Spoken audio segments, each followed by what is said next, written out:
What's up, Change the Channel podcast listeners? My name is Megan Grace, and this is another episode of Change the Channel podcast.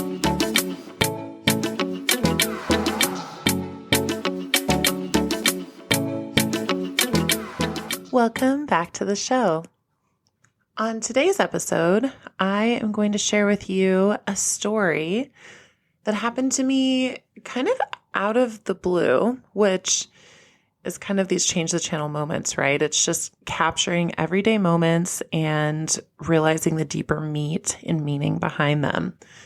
So I was headed, I was going to see a client. That's what it was. I was leaving my house and I was walking down the driveway and all of a sudden I got this wild craving. It was as if my entire world was completely taken over by a deep need and fascination with gummy worms. All I wanted in this life was something squishy and chewy, something to exercise my jaw, I guess. I wanted the sweetness, the sugar, the rush of it, and I wanted it now. Now, when I was thinking about it, this almost, it felt like like this premonition, this thought, this other voice inside of me was saying, you want gummy worms, you want these, you want these, you want these. And to be honest, gummy worms and gummy candies in general are definitely one of my guilty pleasures. But today, I took a minute and sat with what was the message behind the message. So what I mean by that is when our bodies are talking, and if I just react immediately to the surface level decision, the surface level choice or request of my body, which is get me gummy worms immediately, I could solve that, surface level thing, but I wasn't listening to the whole story. And underneath, right under that surface level of just give me gummies, there was a lifetime of messaging behind that. There was just all the diet culture bullshit that gets thrown at you, especially if you are a female identified body. In our culture, I am almost 6 feet tall. I'm 5'11", and my body throughout my entire life has been talked about, has been almost analyzed. People love to talk about my height. They love to talk about my curves. They love to talk about my hair. They just really love to talk about me and my body. And that has started sort of a channel that runs in my mind of when I'm thinking about eating or not eating something, there's all those nasty comments like, once on the lips, forever on the hips. Are you sure you need that? Why? Well, is that healthy enough for you? Why would you choose this? And you're just gonna have to work out harder to burn it off, or all the stuff that felt like shame and felt like I was somehow a problem because I wanted gummy worms was just, came in just at the tail end, just right underneath the surface of the basic desire of gummy worms. So I'm here minding my own business, just trying to walk to my car, go to work, and all of a sudden there has become the chorus of the invisible audience in my mind playing simultaneous and very loud, equal but opposite channels. Has this ever happened to you before? That feeling where the progress of the thing that you are attempting to go to is almost hijacked, it seems like, by the channels that run through your mind. And it's not even the same channel all the time. It can be multiple and conflicting channels that just sort of derail the energy. So on this day, because I had started my morning with more of a like pleasure practice and take an inventory of all the things that I was proud of, I had some bandwidth to be able to sit with all of the things that my body was asking for at this moment. And instead of, number one, reacting to the immediate need, go get gummies, freezing or fawning to the old narratives and stories about diet culture and my body and who the hell am I to want to eat sugar? Instead of bowing to either of those, I chose an everyday embodied practice instead, where I just took a deep breath and I asked my inner knowing, I asked my inner body, what are the gummy worms feeding? Why are you hungry for this? And I did so out of curiosity, not out of judgment. I did so as a collaborative partner with my body and my being, not someone that was trying to shut down a good time or a helicopter parent or a personal trainer yelling in my ear. All that to say, as soon as I prioritized listening, my body started to outpour her experience of exactly what the gummy worms meant. The gummy worms were simply her way of planning ahead for the evening because my body had been experiencing deep and profound loneliness for a while. I don't know if this happens to any of you, but some of us deep thinkers or I don't know, I almost feel like sometimes the more you learn about yourself, the more self-help things you do, the more you expand into your own inner knowing, the more you realize that there are people that are just not in vibrational alignment with you. And the world can start to feel smaller and smaller when it comes to the ability to have those social connections. And for someone like me that thrives off of social connections, this has been a process of coming home to myself, which is so important, and also feeling really intense feelings of loneliness. And loneliness usually starts to strike kind of as the sun is going down. There's that feeling of, wow, it would be so nice to have someone to cozy up with, to watch a show with, to talk about things. I start to find myself in a little bit more of my feminine softness in the evenings. And I know that some of that is hormonal, right? Our bodies are gearing up to go to bed. There's like intimacy and a feeling that comes from lights being low and being, cuddled under blankets, or the feeling of coming home into something in an experience.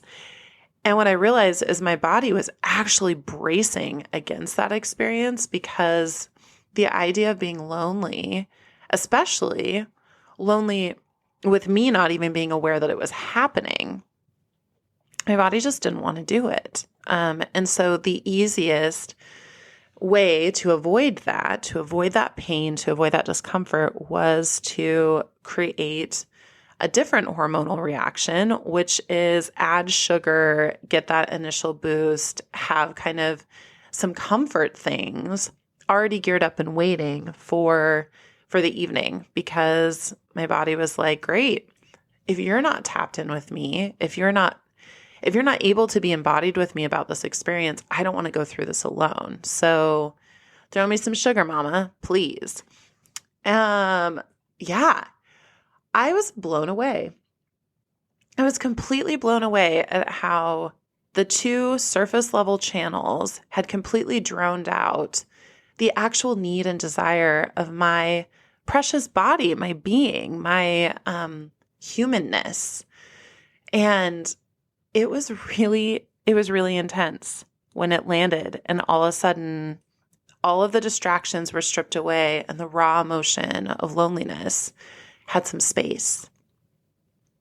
What I did in that moment, and I'm proud to say, this isn't something that I always do the best, but when I do, I love to celebrate it. Are you that way too? I love to celebrate when I'm in the mode and I'm caring for myself well. And so in this moment, I was still on my way to work. I didn't have a chance to sit down with my journal or be pointed towards the right direction, sitting with my spine high. I wasn't able to do any breathing. I wasn't even really able to stop moving. But what I could do is intentionally tune into the channel that had come forward and give her some space. And so my body had said she was feeling lonely. And I said, okay, I'm listening. I'm here. I acknowledge you. I'm with you. And I just said that a couple times to myself. And I let my brain just sort of run. What was the lesson behind the loneliness? What was the what was my worst case scenario? If I was going to feel lonely, what was I protecting myself from? And after letting my body have a little bit of her own sort of, for lack of a better phrase, temper tantrum about how much she was craving to be known and how much it hurt to not be known, and how much she loves to reach out to others and to be seen, but how often she feels invisible, and how when you're an extroverted person, sometimes people just assume that you're always busy and your cup is always full, when oftentimes it can be completely the opposite. I know a lot of times I've had friends that are really beautiful and they say that like nobody asks for their number or reaches out to them because they're consistently, people just assume that there must be so many people loving on you. So why would you need me? Sometimes those that are strongest among us, I think, can be the ones that are carrying the wounds of loneliness the most, because people are either comparing themselves to them or they're just assuming that they're somehow less than, or I don't know. There's a whole bunch of channels that come up with that stuff. So back to our story. I let my brain run. I let her fully express. And what I did is I experienced in kind of my, like right below your rib cage, if you were to just plop your hand over your belly. So somewhere between like your belly button and between sort of that little swoop space in between where your ribs end, there's that soft, squishy spot that is around your solar plexus. And for me, my solar plexus is a space, I call it my knowing space. And I can feel if my body is feeling like pulling inward, there's this like contraction sort of feeling, or I can feel like if it's loose and open and soft. And that's more of an open, receptive space. Neither of these are right or wrong, good or bad. They're simply just different sensations. And they tell me different things. So if my solar plexus of my knowing space is contracted, it's because she is in a protective space. If my body is in a softer, more relaxed, open space, then that means that she's receptive for new information, or is curious about the next thing, or is leaning with ease. Again, both are so important to have in our lives. I can't be walking around open and receptive to everything. And we also can't walk around completely contracted and moved inward all the time either. So I sat with this knowing space, put my hand there and noticed that she was very contracted. And I just kept breathing more and more life into that space and just said, tell me more, tell me more. I'm listening, tell me more. And I just let my body share. And by the time I had driven to work, I felt so held. I had become the very best company for my body. And so she wasn't feeling lonely anymore. She was feeling listened to and expressed and emotionally safe. And my knowing space in that little spot in my belly was starting to feel supple and open and relaxed, which, surprise and tune, made it actually easier to breathe. And when I was breathing easier, it started to make me feel more at ease in general. And I wasn't afraid of the dark anymore. I wasn't afraid of going to sleep in a bed by myself again. I wasn't afraid of what it would look like if I was sitting at home watching Netflix when the invisible audience in my mind said everyone and their mom is out doing way more fun things than you. God, that comparison bitch is a lot, right? None of that was running anymore. All I was feeling was profound gratitude that my body had told me what would bring her the most pleasure. The most pleasure in that moment was gummy worms. And if I asked my body, why will this bring you pleasure? Tell me more, leaning in. And then I got the full and complete story. And all that to say, gummy worms are great. Gummy worms are incredible. Gummy worms are not the problem. My body is not the problem. Loneliness is not the problem. None of it is actually the problem. The concern is when we are in a practice of consistently quieting and numbing the wisdom of our bodies to when it starts to speak, we have no idea how to listen. We've not tuned ourselves to listen to what that is. Pleasure is seen as either a luxury or, something only for the rich or something only blah, blah, blah, only in the realm of sex or only in the realm of food or gluttony or, insert whatever. Pleasure is actually a teacher. Pleasure is the ability to tap into our bodies and to feel what brings me alive, what allows there to be fire within my being, fire within my bones, fire within my gut and my gusto. And you get to have that regardless of your bank account, regardless of your career field, regardless of your relationship status, regardless of whether you are feeling, the best in your body or whether you are in a space of illness. Pleasure is for everyone. I deeply and profoundly believe that. And so with this experience, now when my body asks me for gummy worms, I'm not going to always say, no, we're going to sit and have ourselves like a whole conversation instead. Sometimes the answer is gummy worms. And God, I love those days. Sometimes the answer is, let's sit with this a little bit longer. What is the whole meal experience that you are needing? Because God, I am just passionate about the fact that my body gets to feel worthy of being shown up for in a holistic way. Can have the candy and also the meat and the the veggies, the nutrients that is loving myself well.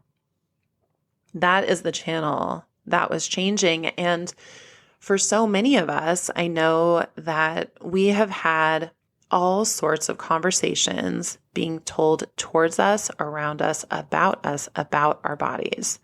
And that can come from the media, that could come from a parent, that could come from a partner, that could come from yourself, that could come from watching movies or witnessing a sister, brother, or a friend, and you just wish that your body did what theirs did. There's an ideal that's put out there in so many ways, and that says that you are supposed to look a specific way, and you're supposed to know how to feed yourself in a specific way, and blah blah blah. But then, can we be honest? It feels like every other day, depending on what you're swiping on, there's a whole new set of, well, if only you knew this. This is the magic secret that's going to unlock all the things that you ever needed to know about your body. Let's just give ourselves a break and say, wow, we are sifting through a lot. There are so many channels being thrown at us all the time. And if we can honor the fact that's what's happened, but also realize that those are learned behaviors to listen to that, which means we can also learn something else. We can learn to ask ourselves the gummy worm question of, what is this going to actually feed? And how can I make sure that you get the most pleasurable experience and feel what it is that you deeply desire and need? Body, how can there be the maximum amount of pleasure in small and everyday moments. And that really comes from a learning and unlearning process of the rewilding of what embodiment is. I could get off on a whole other soapbox, which I probably will in another podcast, about how I believe that the term embodiment has become this thrown around kind of haphazard experience, and people come to me in my practice and will just say, I don't know, I just don't think I'm embodied. I don't think I know how to do this. And it's become a right-wrong conversation, that you either know how to do it or you don't. And you have to be a specific type of person, or you have to feel comfortable wearing barely any clothes in front of a camera to be embodied, or you have to be having the most mind-blowing sex of your whole life immediately to be embodied, or all of that stuff. And that, I'm sorry, is basically like saying that all of art is just sculpture. It's to say that if you're not experiencing art as sculpture, it isn't art. And that's crazy because, there's painting, there's murals, there's charcoals, there's pencils, there's, drawings, there's photography, there's like videography, there's music, there is just like a vast amount of ways to experience art. And if we limit ourselves to say only those that know how to craft or make a sculpture are actually doing art, then we set up a lot of people to feel disconnected from something that is meant to actually bring joy, pleasure, ease, and a sense of knowing oneself, which is fucking important to be able to navigate this human experience. When you get to know yourself, be engaged with the pleasure that is unique to you, listen to the cues that your body is truly sharing, and quiet some of those just mean voices in the invisible audience that say you're doing it wrong or you're not doing it wrong, or numb this way quickly, or have this quick fix, this is what you need, without actually getting to the root of the core desire of yourself. And then we stay busy chasing the next thing to fulfill that need, because the need was never fulfilled in the first place. Okay, so that was a big old soapbox moment, because this is just something I'm wildly passionate about. I love moments with my clients where all of a sudden, out of nowhere, someone that's told me that they come to me and say, I just can't be embodied, all of a sudden says something magical like, wow, I just was aware of my shoulder. And I didn't think of it as, this is my shoulder that hurts. I just simply noticed where my shoulder was. Hello, embodiment moment. Hello, magic. Hello, being connected to yourself. That's fucking great. Let's take back this idea of embodiment, where it can be a little bit less in the mystical realm, and it can be a little bit more tactile and tangible and accessible. How about that? What would that be like? What would it open up for you if you truly knew what it meant to have your unique experience of being embodied? It doesn't have to look like everyone else. It doesn't even have to have a right or a wrong way. It's simply a leaning in, a curiosity, and offering yourself maybe even 30 extra seconds while you're still in motion in your day, and asking your body, what is it that you're trying to say to me? And how can I partner best with you to make sure that you get all the things that you need? Done. Great. That is a doorway to step into the present and being embodied. Amazing, right? All right. So on this episode, just to kind of recap, because, your girl loves to go off on some rabbit trails and feel into some powerful channeled moments. Some of that stuff I really feel like just came straight through me. And And so for those of you that are listening, just know that that message was meant intentionally for you to take with it, or to take the parts of it that really feel authentic to you, that you need. And as always, you can leave the stuff that doesn't serve at the moment. You can always come back if it serves later. So on this episode, we talked about the layers of messaging. You have the initial gummy worm layer, get me the thing now, and we can choose to respond, react to that. Then there's the next layer underneath, which tends to be, in my experience, the shadow. The shadow is going to say those stories that have been told and passed down to you either ancestrally, culturally, societally, within your own just ways of being. But the shadow will come up. And usually those two things are kind of in opposition. It's almost like listening to two separate songs in your headphones at the same time. And that is crazy making. So when you start to feel that, my invitation is to lean into the fact that there is actually a third channel, and it will never be the loudest one, but it is the truest one.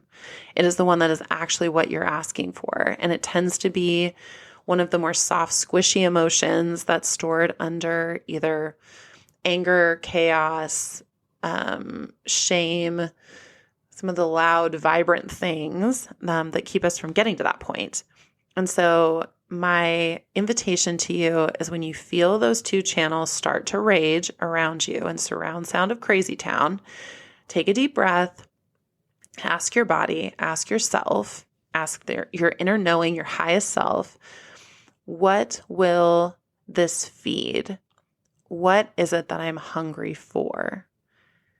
And if at the end of it, you hear the same thing, I am hungry for gummy worms, ask it one more time and say, I'm here, I'm listening.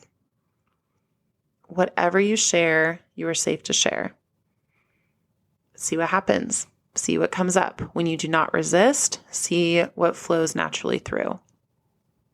And the other takeaway from today's ramblings is embodiment is for everyone. Pleasure is for everyone. It is not a